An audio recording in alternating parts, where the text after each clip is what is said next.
Well, again, welcome. We're really pleased to have Paul Radu with us. I'll just mention very briefly to those of you who may not know his past, what he's been up to and what he's done.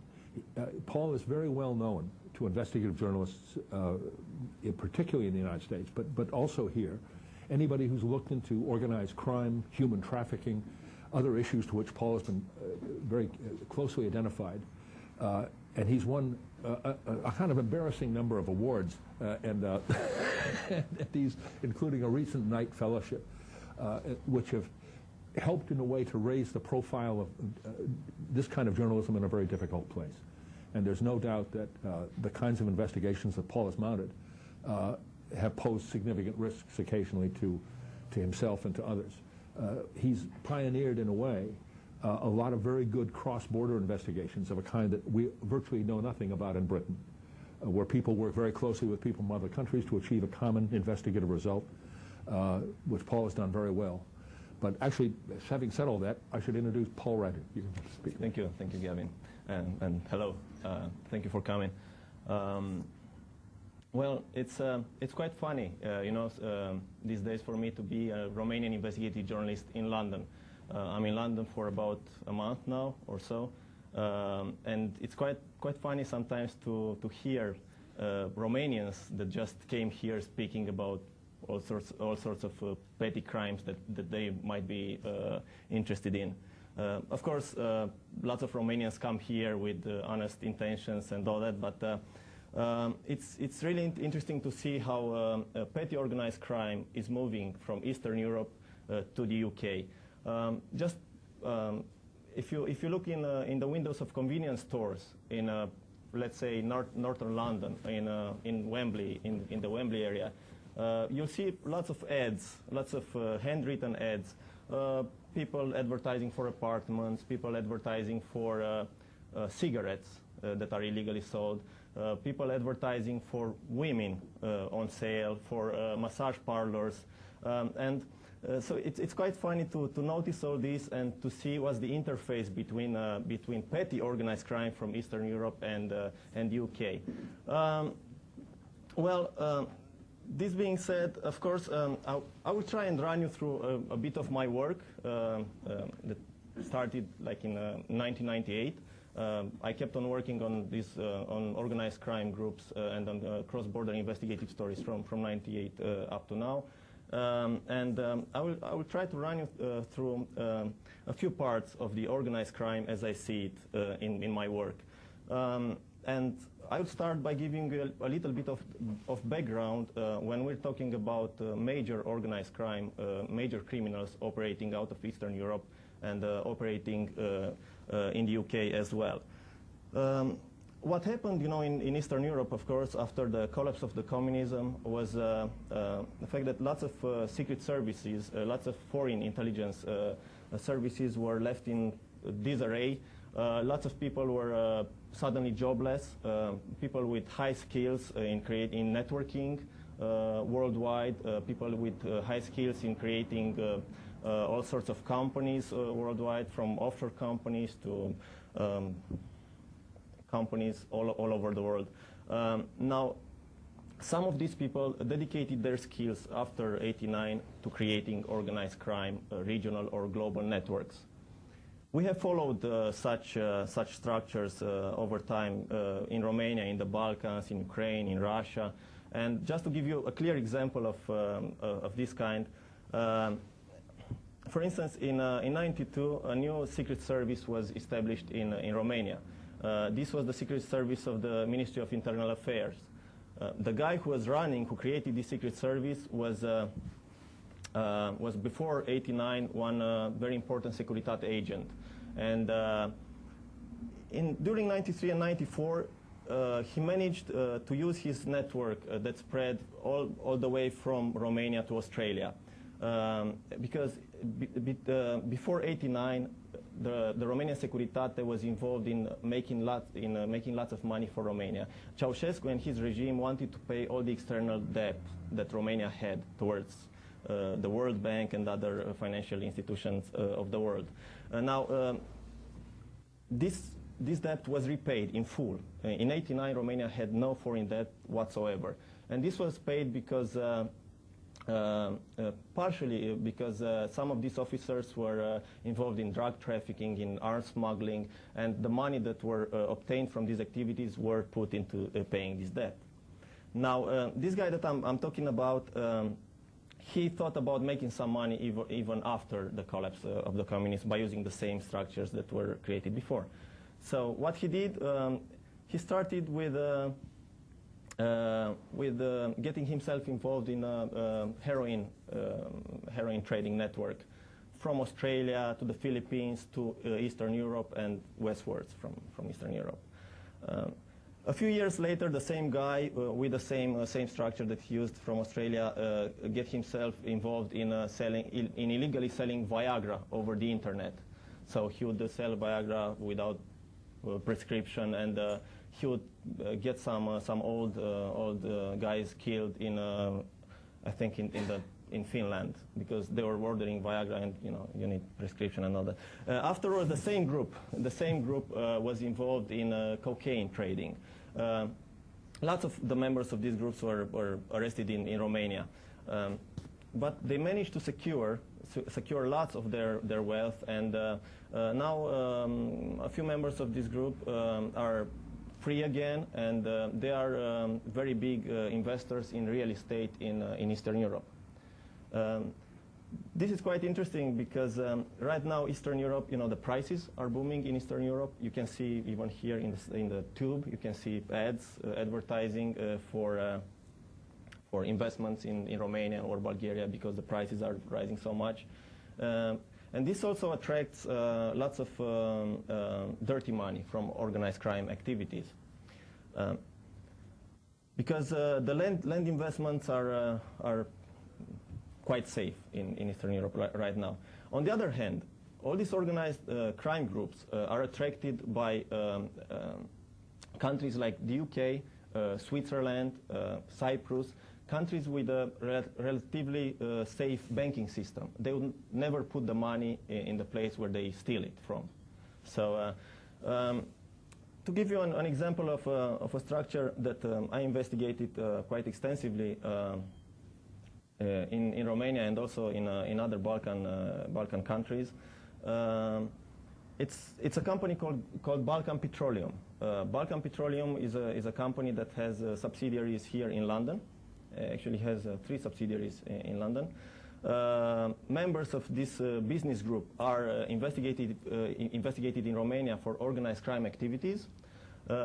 People behind the group are banned from entering the US, and I'm talking now about a well-known Russian organized crime figure known under the name Mikhail Chernoi.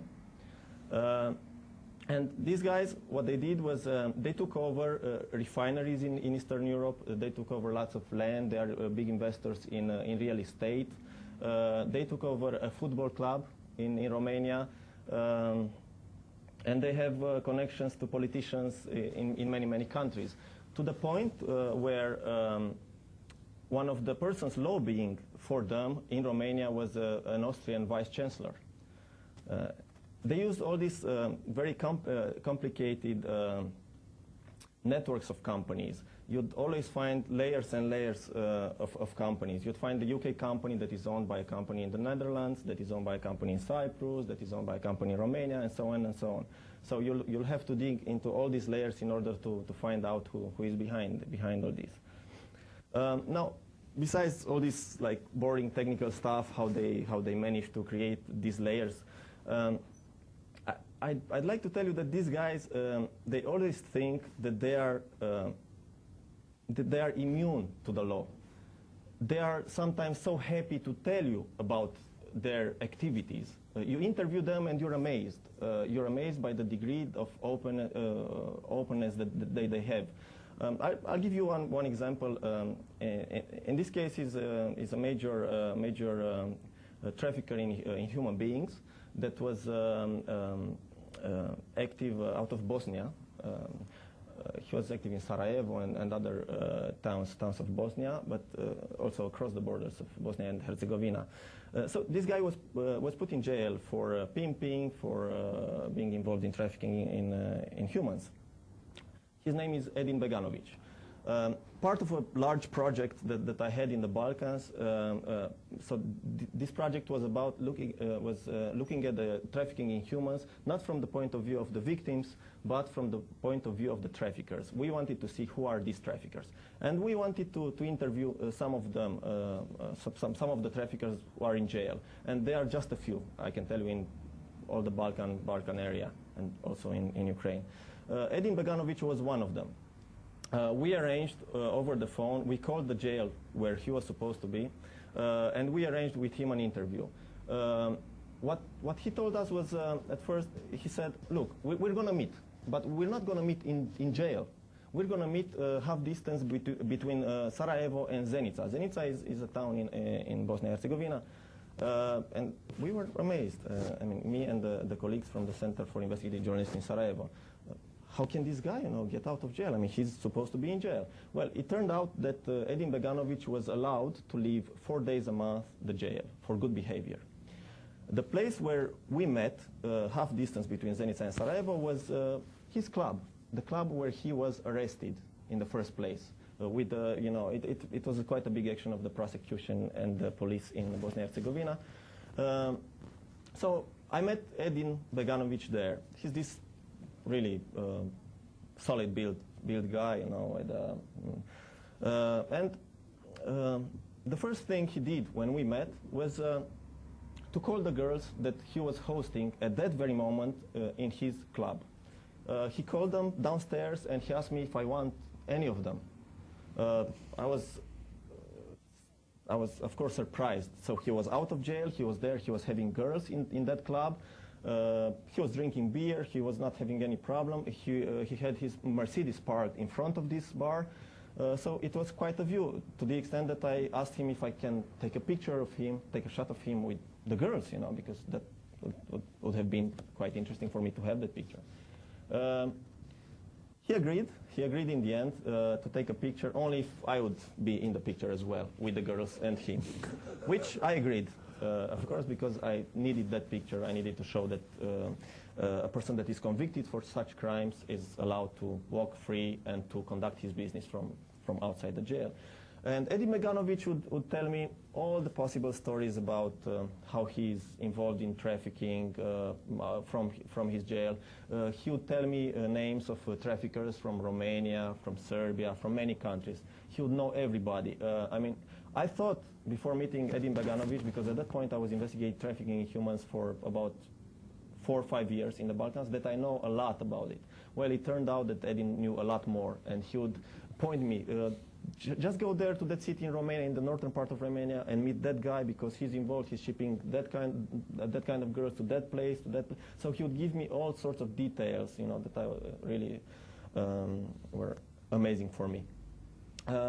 Now, funny enough, of course, Edin Beganovic at some point got drunk. I entered into an argument with his girlfriend. Actually, he entered into an argument with his girlfriend because his girlfriend was previously trafficked in Italy, and now he was telling Edin Beganovic that the guy in Italy was much better than he was, and she was referring to some sexual things that were quite awkward at that point. Anyway, Edin let me go in the end after talking him out of the situation with his girlfriend. Guys like Edin, as I mentioned, love to talk, love to chat about their activities. There's an ongoing film on trafficking in human beings. It's a global film. It's sponsored by the UN, and I'm working on this film as well. And we interviewed, for instance, traffickers who are in jail in a jail just outside Bucharest. And these traffickers too, they admit everything they've done. They are quite proud. They feel that they are feeling a need. For instance, there's this case of this trafficker that started at 14. And he started, and he's recording on tape with all this, he started by saying that, I didn't need the money.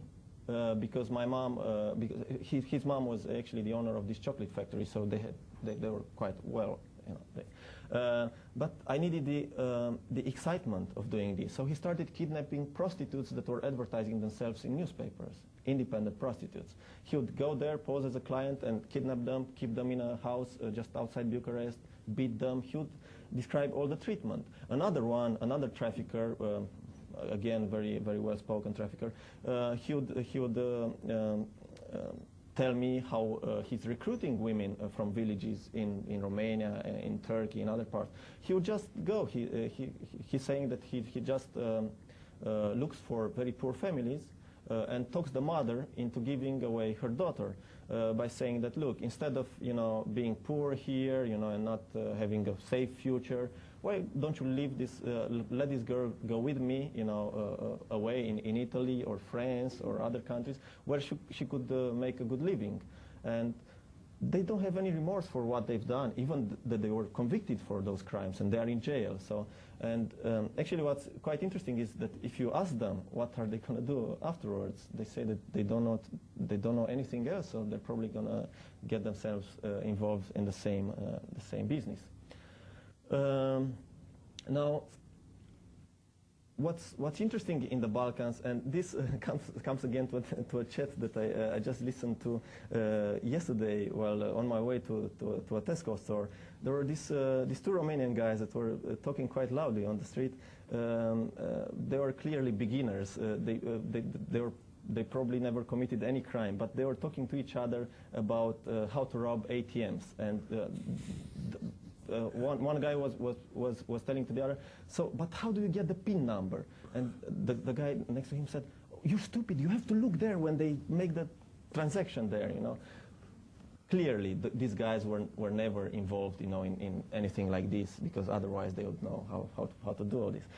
And this could also be a discussion, just an innocent discussion between some youngsters that are curious about how is that done, But coming back to the 14-years-old trafficker, to the guy who started at 14 years old, sometimes people, citizens from the Balkans, from many countries there, they come to Western Europe and they see all these opportunities opening to them. They don't see legal opportunities. They realize that they wouldn't be able to make lots of money by working like in an honest way. So they use any other opportunity that is offered by either people that are already established here and are involved into crime. And so I believe that the level of petty crime in this area is gonna grow, as it is right now, actually, also in Eastern Europe. But besides this, besides the petty crime, the transnational networks of crime are also very active out of Eastern Europe. Maybe you heard about the arrest of Victor Bout just a few days ago. The arrest of Victor Bout, part of it was due to the cooperation of Romanian intelligence services and Romanian prosecution services with the DEA and with the Royal Thai Police and with other services, with the Dutch intelligence service as well.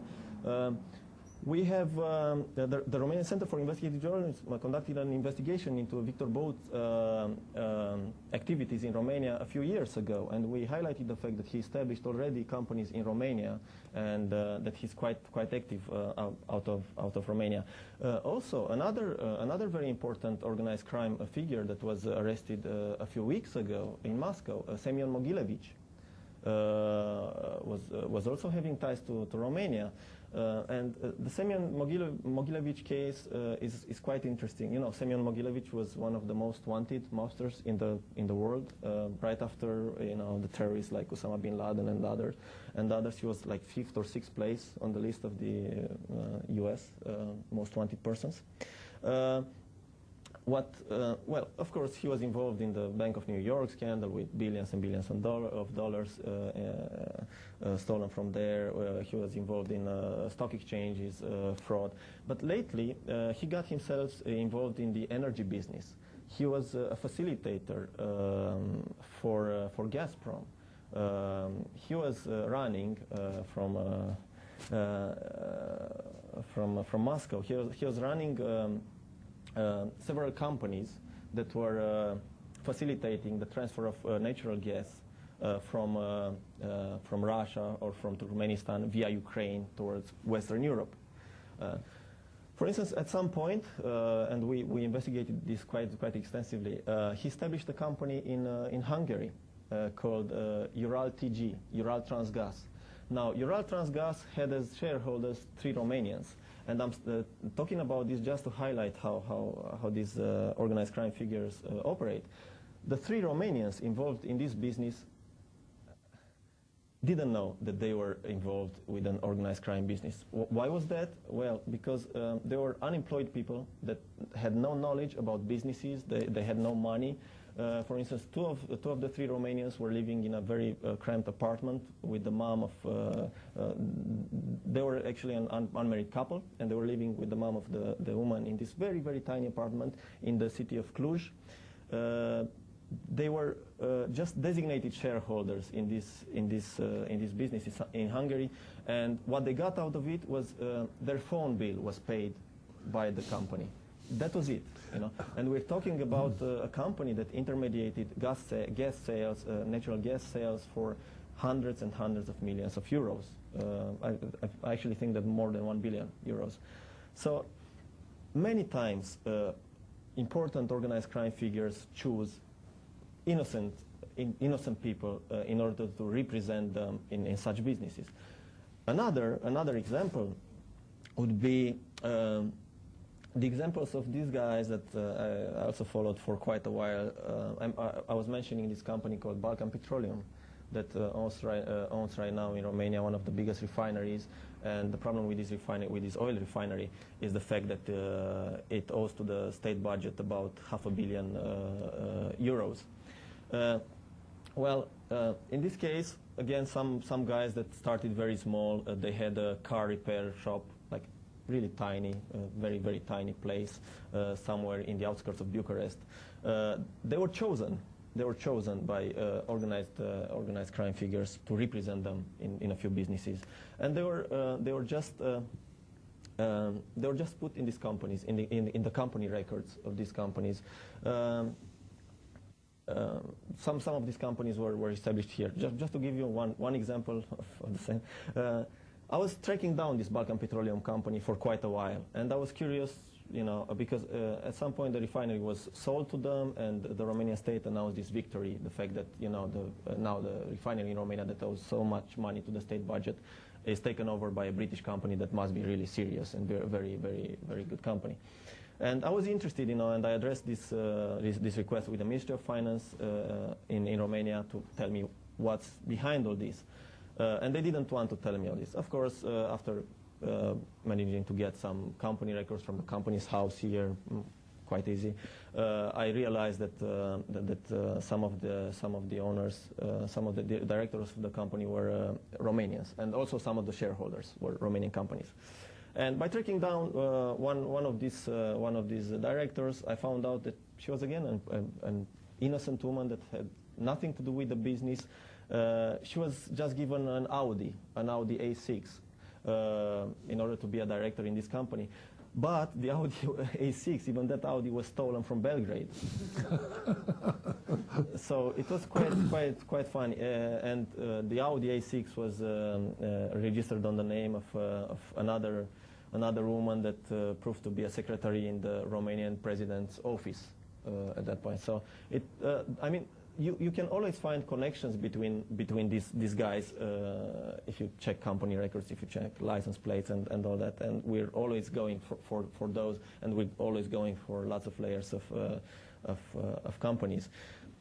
The problem that we always run into when trying to uncover this are, of course, solicitors that agree to represent organized crime figures in companies in the UK, here in London, or in Austria, another country of choice. I was mentioning the Austrian vice chancellor that was lobbying for these guys, for the Balkan Petroleum guys. It proved that his party was financed partially by these persons in Balkan Petroleum, and by persons connected to Mikhail Chernoi, this very important Russian organized crime figure. By the way, Mikhail Chernoi was at some point, he established himself in Bulgaria, and he was kicked out of Bulgaria on national security issues grounds. He was considered a threat to Bulgaria's national security. What happened? Okay, they banned him from entering Bulgaria, but what he did was simple. He put all he had, including a football club called Levski Sofia, in the hands of his lawyer, who's now representing him in all his businesses. So he basically managed to get a proxy into his businesses, and he doesn't have any problem with this. Now, talking about Bulgaria, I had, again, to highlight the cross-border character of organized crime and of, in this case, of arms dealings. In January, I was in Cuba. I was in Havana, and not only Havana. I rented this car there, and I was roaming all over the island, many places. And I was meeting journalists, independent journalists there, and also families of dissidents, talking to them. And after I completed all my job there, meeting them, I was in Havana enjoying one evening my mojito at a hotel in the center of Havana called Hotel Inglaterra. Next to me was this Spanish guy. I could hear his Spanish, and it was Spanish from Spain, not Cuban Spanish. And he was sitting at this table with this Cuban woman, and they were talking. And I just invited them over to my table just to talk to them. And well, after a few mojitos and after chatting about tourism in Cuba and talking about everything else, he started telling me what's he there for. And it turned out that he's using this Spanish company in order to bring military aircraft parts to Cuba. He was bringing these military aircraft parts from Bulgaria and the Czech Republic. These were old MiGs that were not in service anymore in Bulgaria and the Czech Republic, and Cuba, because of the embargo, because of the blockade, they're still using a lot of old military stuff. So he was giving me all sorts of details, about bringing cockpits for these planes, and he would tell me how you shape it up, how you bring it to Cuba and all that. Of course, he was evading a few laws, evading a few things, but he was quite happy to talk about his business without knowing that I'm a journalist. I was quite happy to hear this story, at that point, because I thought, oh, okay, this is like, wow, I didn't expect all this. Cuba was I wouldn't say boring. It was a bit boring from the investigative point of view. I was looking a little bit into the prostitution that is ongoing there on the charter flights that go from Italy to Cuba, and you see all these old Western Europeans, Eastern Europeans that go to Cuba, and practically buy sex there with very, very young ladies there. And that was, part of my investigative work there. But then running into all this was quite interesting for me. The next day, of course, I had this guy from the Cuban Secret Service knocking on my door, confiscating my passport, and imposing house arrest upon myself. They escorted me the next day to the airport, but anyway, that was the date that I was supposed to leave. It's always fascinating to see how these networks go between continents even. We recently had this other project on tobacco. It's posted on reportingproject.net. It's a website that we launched quite recently. And we found lots of connections between the organized crime in South America, in Ciudad del Este, for instance, in Paraguay, and the organized crime in Eastern Europe, in Romania, in Bulgaria. Also part of this project, again, highlighting the ties between all this, was the involvement of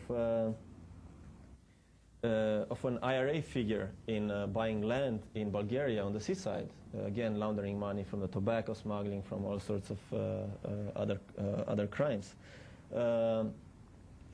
And it's always, all these connections, you'd sometimes, if you're outside this system, you'd always think, oh my God, this must be people that have such a knowledge about how things are going. They must have a global view on things. But indeed, it's all a matter of personal contact. It's, for instance, in March last year, I was in Colombia, in the northern part of Colombia. You have the mountains of Sierra Nevada de Santa Marta there. And me and a friend of mine, we posed as tourists and went into these mountains to a place called Ciudad Perdida, which is quite deep in the jungle. We hiked there for a few days. And we managed to find there a few coca fields. Actually, they were everywhere on all the mountain slopes. You had, coca there. And we saw all those rudimentary cocaine labs, and we managed to film them. We posted some you can find some of these films online as well, with all the process, from picking the leaves of coca to getting the coca paste. Now, that was, again, fascinating because we noticed that all those persons involved in this were ordinary people. They were just peasants trying to make a living. They were not crime lords. They were nothing like, very violent people or something. But they were involved in cocaine trading. They were also involved in smuggling weapons from Venezuela across the border. They would get, for each kilo of cocaine, they would get 2 Galil weapons. These are Israeli-made guns. And the reason that they needed those weapons was because they couldn't trust the government. The Uribe government, was not defending them. For instance, they even established these private militias in cities in the northern part of Colombia, like Cartagena, like Santa Marta, like Barranquilla, because the state was not ensuring safety there. So and tourists would get robbed there. So these private militias, they would just take care of the tourists. They would beat the pickpockets. They would keep the streets cleaner. I know this sounds weird because, of course, you need a state to put order in, but the state was not maintaining any sort of order there. So this is why these people, they needed to get themselves involved in the cocaine trade. And you could see in Colombia, Romanians, you could see Bulgarians, you could see Russians, there just for some tiny business with cocaine. Of course, cocaine, I mean, in Barranquilla, in Cartagena, in Santa Marta, it's $1 per gram, and it's high-grade cocaine. Now, I believe in London is, I don't know, it's 100 times more, I think, so for 1 gram. So, of course, you'd get lots of money from this business. And,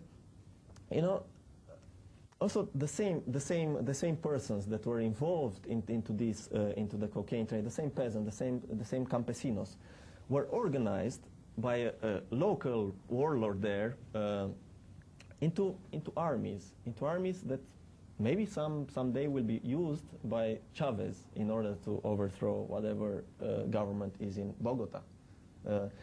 And my fear is that right now, with with all these complications, with the Venezuelans being at the border with Colombia and all that, my fear is that the Chavez is actually counting on an uprising in Colombia rather than himself entering Colombia, because all those guys there, they have Venezuelan weapons, they have very good ties, especially in the northern part of Colombia. You always see there, anti-Uribe slogans, graffiti on the walls, everywhere. So, and pro-Chavez, and there's such a feeling of distrust in this government there, because I witnessed, for instance, in Bogota, again in March last year, quite large marches against Uribe, because Uribe was putting lots of money in security, but he wouldn't put any money in the health system, education, and all that. And of course, this generated lots of chaos. And indeed, I mean, besides lots of mules that are arrested, in countries like Spain or in Romania that come, like I think quite stupid smugglers that come with, half a kilo of cocaine wrapped in a condom and swallowed and all that, like mules like that. Besides that, you clearly have also traffic of the highest level, because Europe is flooded with cocaine. Prices go down. UN reports on this indicate an increase into the consumption of cocaine. Also in the consumption of heroin. We are looking right now into Kosovo, for instance. Kosovo, of course, is a hot debate right now with lots of problems there. But we are looking at Kosovo from the organized crime point of view. Kosovo, it is a hub right now for organized crime. It is a hub for trafficking heroin from Turkey to Bulgaria, to Macedonia, to Kosovo. There's a clear trail of heroin. And I have been to Kosovo a few times, again, investigating trafficking in humans. But our latest investigation showed that all the heroin trails go through Kosovo. And with these new changes there, it's probably going to grow for a while until some stable government is put in place, if that's going to ever happen there. But it's very clear when you see, in Kosovo, you see villages with like pretty damaged houses from the war and all that.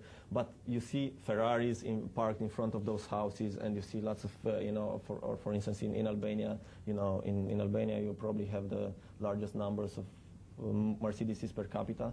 I'm not sure if you know the joke that it's one of the favorite jokes of the Albanians. I was asking one of them a few years ago in Korça. This is a city not far from the border with Greece, but on the Albanian side. And I was asking him, so what's going on with all these Mercedeses here? You have a lot.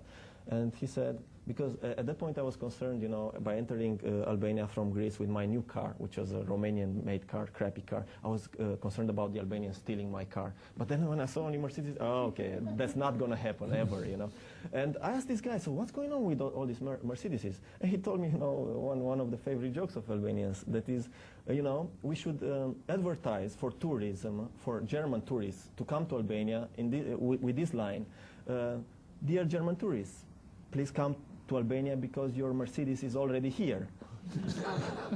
So it's like, Now, of course, and I want to repeat all this, I would not put ethnic labels on organized crime, because there is no ethnic label when you're talking about organized crime. I have investigated groups that are comprised of Serbs, Albanians, Kosovars, Romanians, and they were cooperating beautifully together. They never cared about their religion, about their ethnicity, nothing. And I think that these ethnic lines... This is clearly the solution. Well, yeah, exactly.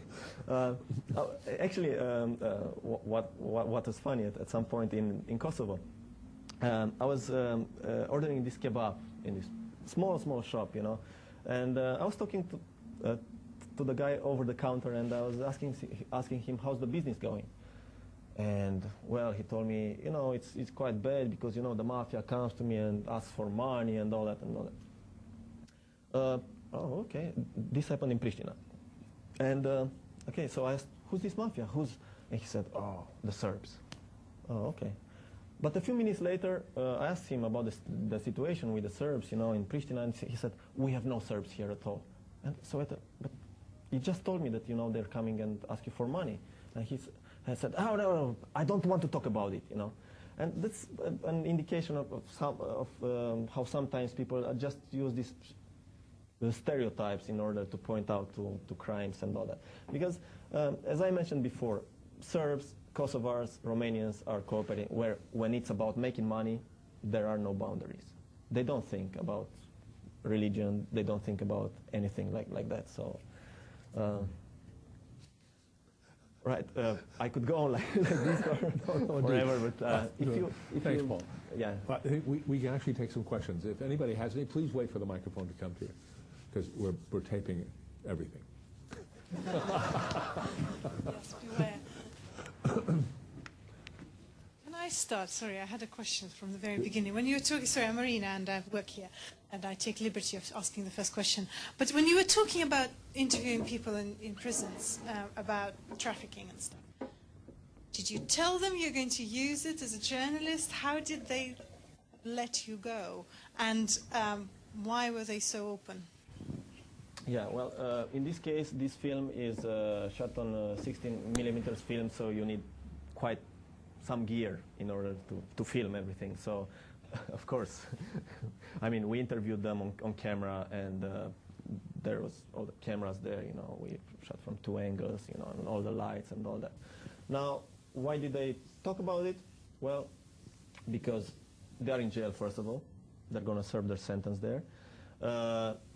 Another reason is that they see this as an opportunity to get a bit out of jail. Of course, the interviews were still in the jail compound, but it was in some other part of the jail. So, for instance, one of the guys was quite keen to talk to us because he was not sent to field work that day, and he enjoyed much more to talking to someone. Also, they would ask for money, which we would not give them. We would tell them beforehand that we're not paying for it. They agreed afterwards to talk without payment. One of the guys, the 14 years old guy, was quite happy to get a bit out of his cell.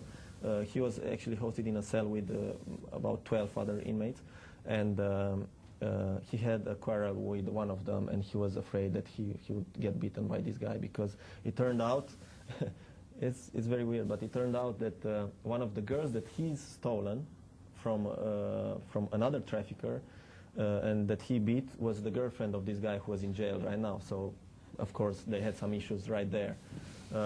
Actually, I have this film on my laptop as well, and the first time we interviewed him, the guy who was 14 when he started, he was looking quite well, you know. He had hair. He was looking okay. The next time we interviewed him, he was in a quite bad shape. I mean, he was thinner, and that was in a distance of like 2 months or so. So he had a very, very rough time in jail. So the second time when we asked, you know, that we want to interview him, he was so happy to again get out of his cell and just talk to them. To them, you know, to inmates, you know, sometimes minutes matter, you know, just getting a little bit out of jail and talking to people. And of course, we needed their agreement, their written agreement to talk and all. Yeah, thank you. To what extent do you see the sort of increasing legitimization of sort of businesses in the FSU? I mean, what was going on maybe 10, 15 years ago, entirely sort of corrupt businesses, but has that sort of shifted now? Do you see businessmen that are sort of predominantly straight, so to speak, if that makes sense? Sorry, you're talking about businesses in Eastern Europe? Yeah, I guess so. I'm no expert on the former Soviet Union, but my impression and understanding is that actually some of the things that were going on maybe over sort of natural resources 10, 15 years ago, and actually some of the oligarchs associated with that now actually have, starting to create incredibly legitimate sort of companies. And actually we see it here the whole time in London, which is perhaps the world's greatest sort of laundering machine. The likes of Derek Pasker and people that are going straight. How do you view that? Well, the fact that Semyon Mogilevich was arrested in Moscow, that's a clear sign that the Russian government wants to clean up the environment surrounding Gazprom, because Gazprom was milked by these facilitators, by ITERA, first of all, Uraltg, Rosukrenergo, and of course lots of money went into those pockets and not into Gazprom's shareholders' pockets. So indeed, one might consider that the environment is cleaning up, and I think when we're talking about major businesses, that's what's going on right now. On the other hand, I believe that some of the Russian organized crime figures managed to create these networks in Eastern Europe and managed to create what was before small-time mobsters, Romanian mobsters, Serbian, Moldavian, Ukrainian. But I think these guys are continuing getting themselves involved in organized crime. And one example was, for instance, the thing that they put there, as a director of the company, this innocent woman, and these guys were clearly having lots of money, and they were like involved, in all sorts of high-level businesses, but they still gave her a stolen car as a present, as a gift. So sometimes, indeed, some of these guys, they go clean, but they can sometimes they cannot refrain themselves from putting political pressure on people, especially when we're talking about the energy business in Eastern Europe. There are clear political strings that are pulled there by not only Russians, but other people as well. And all this pressure leads to corruption in some cases, and So I think that the violent world that was like 15 years ago is kind of gone, but glimpses of that can still be seen, and I'm just afraid about the new wave that is coming right now, because I was just mentioning a few. You have all these high-level arrests. Viktor Bout, you have Mogilevich, you had one guy called Karimi, who was the heroin king, that was arrested in Romania again with the help of the DEA. But I'm just afraid that we're not seeing the whole picture, because, of course, us as Centers for Investigative Journalism in Eastern Europe, we see a little bit of what's going on.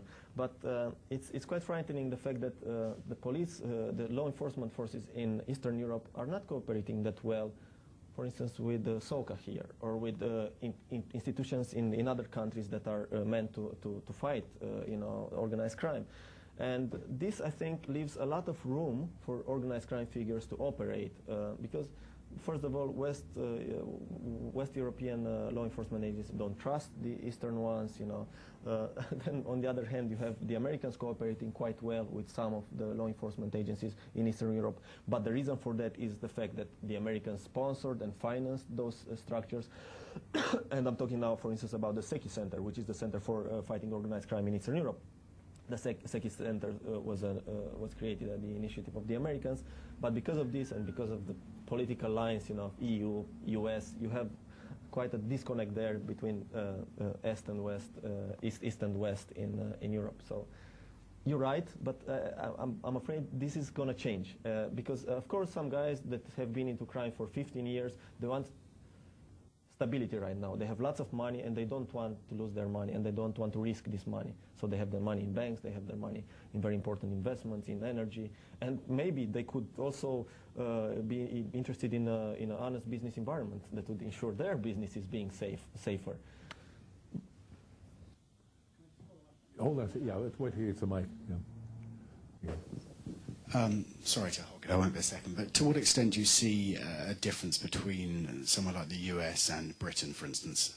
My impressions, I'm fairly sceptical on the quality of regulation here in London. The FSA, I think, and the London Stock Exchange, you look at the swathe of Russian, Ukrainian, Eastern European businesses coming to raise money here in London. It strikes me that actually there's very few limitations on them in comparison to the SEC and the Americans. Do you have any sort of views on the different regulatory regimes? Yeah, well, I was working on a few cases when organized crime figures were connected to businesses listed on the AIM here in London, which is clearly a risk market here. And indeed, there's almost no accountability on this side of the London Stock Exchange. I'd say that the Americans, after the Bank of New York scandal, put a tighter grip on their stock exchange system. If I would look at North America, I would still see Canada, for instance, as one of the most liable systems.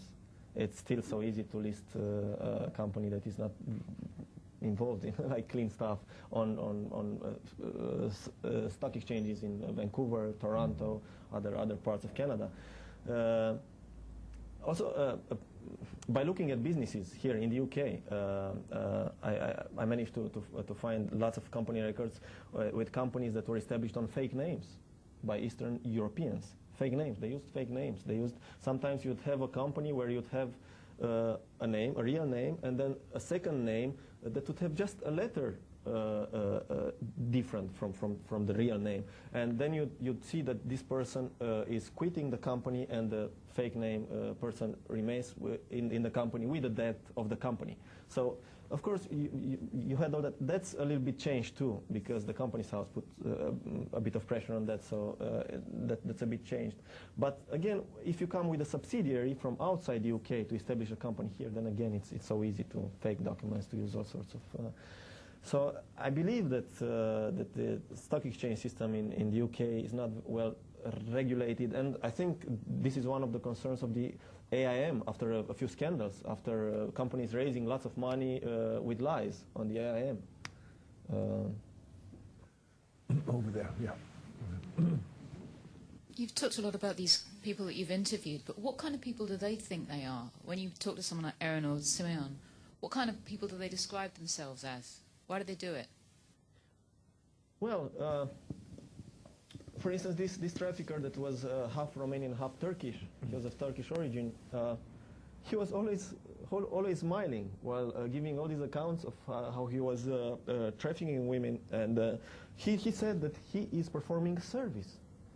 He was there to fill in a service. He said, it was my duty to do so, because these girls had no future. I ensured for them a future.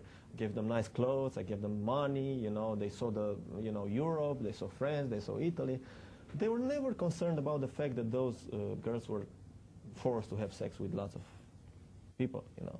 So they see themselves as very good people. They create all these layers of what I call, they hide their conscience in some way. They create all these levels, you know. If I'm not doing it, you know, someone else is going to do it. And, you know, I'm better than other traffickers. For instance, this Turkish Romanian guy, he said he never beat his girls.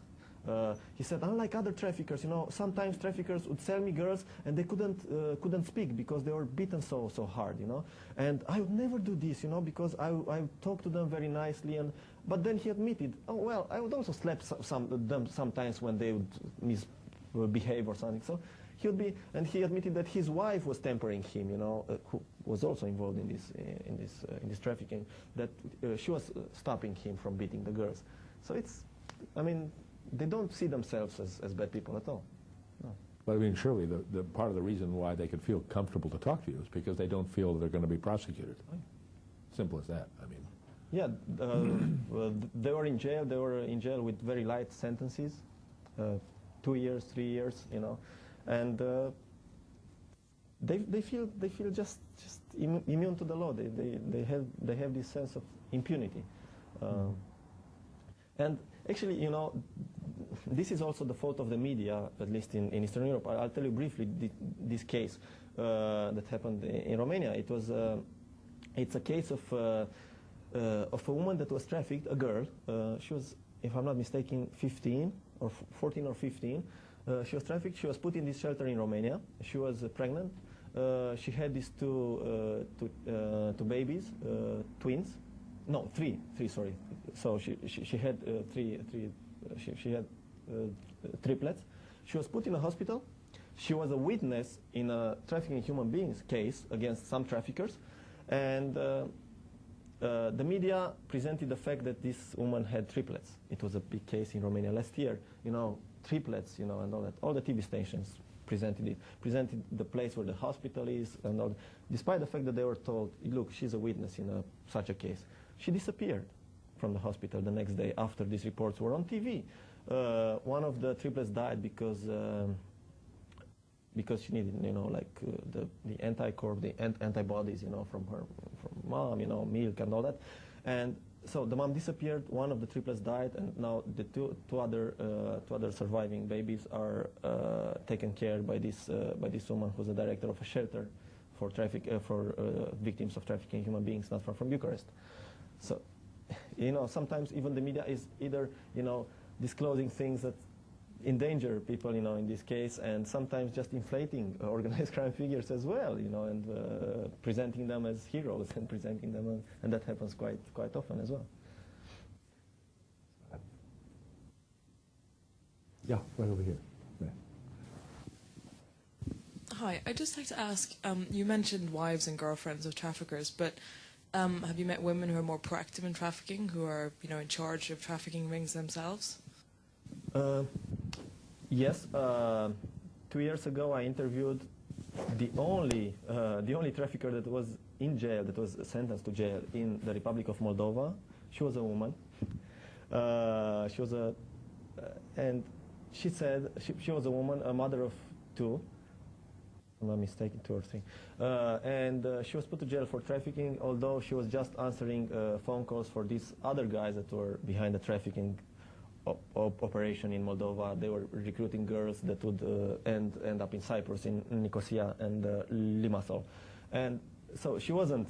She was a very petty chain, petty link in this chain, and she was the only one put in jail. And also, I was working undercover a few times, and I bought women from female traffickers in Bucharest with hidden cameras and all that. So I met female traffickers, and I don't think it's, I mean, it's not a matter of being a man or a woman. And what's interesting is that some of the victims of trafficking turn themselves into traffickers, and that's how it is. It's quite strange, but that happens. That happens quite a few times. That happens.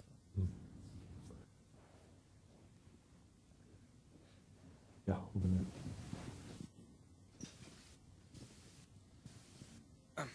Thanks. Based on the current situation, where do you see things going in the next 5 years with human trafficking in Europe? Are things going to improve? In other words, is the law enforcement getting better, or are the criminals getting better? Who in the Red Queen effect, the people trying to be caught and the criminals? The people trying to catch the criminals and the criminals themselves. Who's winning the race? Well, there's clearly a demand for this. I mean, here in London, you don't have those ads in the convenience stores, windows, or in the newspapers, for escort, massage, and all that, if there wouldn't be a demand. And I'm not sure the demand will diminish in any way. Also, the fact that borders of Romania are open right now, or Bulgaria, and soon other countries maybe, this also allows traffickers and victims to travel freely, and it's quite hard right now to track down traffickers. For instance, I was investigating this case, a trafficking network from this place not far from Bucharest called Slobozia, and they were trafficking women to Spain. What they were doing were they never accompanied the girls in their way to Spain. They would put them in buses. So one guy of the network would be here in this place in Slobozia. He would ensure that the girl is put into this bus. She would change the bus in Hungary. She never knew exactly where she's going. She would be given at points, SIM cards from those countries. She would be called on those, told, you got to do this right now. So they would go, from Slobozia all the way to Spain, without knowing exactly where they are going. So, of course, if they don't know, it's quite hard also for law enforcement to stop this from happening. And also, the preferred prey of these traffickers are innocent girls that don't know much. I mean, sometimes they don't know to read, they don't know to write, they don't have a great knowledge of the world. So they are promised jobs here or elsewhere, and they are sure that they're gonna do better. Now, of course, there are lots of police joint operations right now. For instance, you had operations in Italy, joint forces, Romanian and Italians or Bulgarians and Italians, or in Spain, and they managed to get some of the traffickers. But the problem with trafficking human beings is that you don't have clearly crystallized networks. You don't have like huge networks that traffic women. You have very loose structures. You have cells that are doing this. Just like those guys that I was telling you that were talking about, okay, so how do we rob an ATM? How's that done? The moment, a 14 years old finds out that, you can make lots of money out of eBay fraud, they're going to be tempted. And so I'm not sure, I mean, I cannot give an answer like what's going to happen in 5 years, but it's going to be hard to fight it. Very, very hard. Very hard. But isn't it a problem also that if the state itself is very weak, and if not corrupt, then there's no mechanism by which that's going to improve? Clearly. I mean, for instance, if you look at Romania now after the EU entry, you see that there's a weakening in the justice system and a weakening in the fight against high-level organized crime and high-level corruption. There are so many cases open prior to Romania entering the EU, and this was one of the requirements of the EU to have, Romania clean of corruption. And but after Romania joined the EU, majority of those cases are just stalled. They just stalled. Nothing happened. There's not one single major conviction in Romania for high-level corruption or organized crime or whatever. All these cases are ongoing in courts, for years and years, and not even that.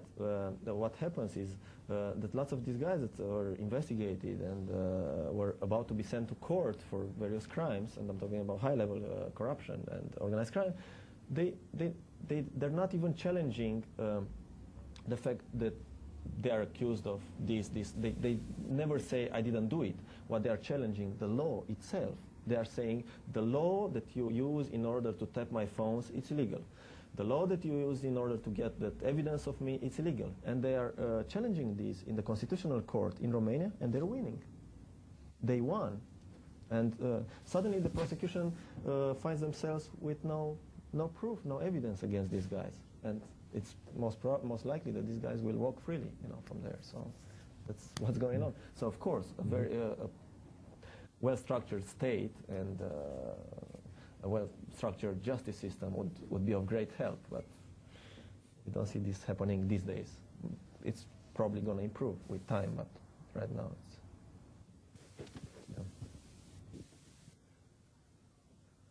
Well, Paul, I want to thank you very much. That was really terrific. Thank you very much. Thank you very much.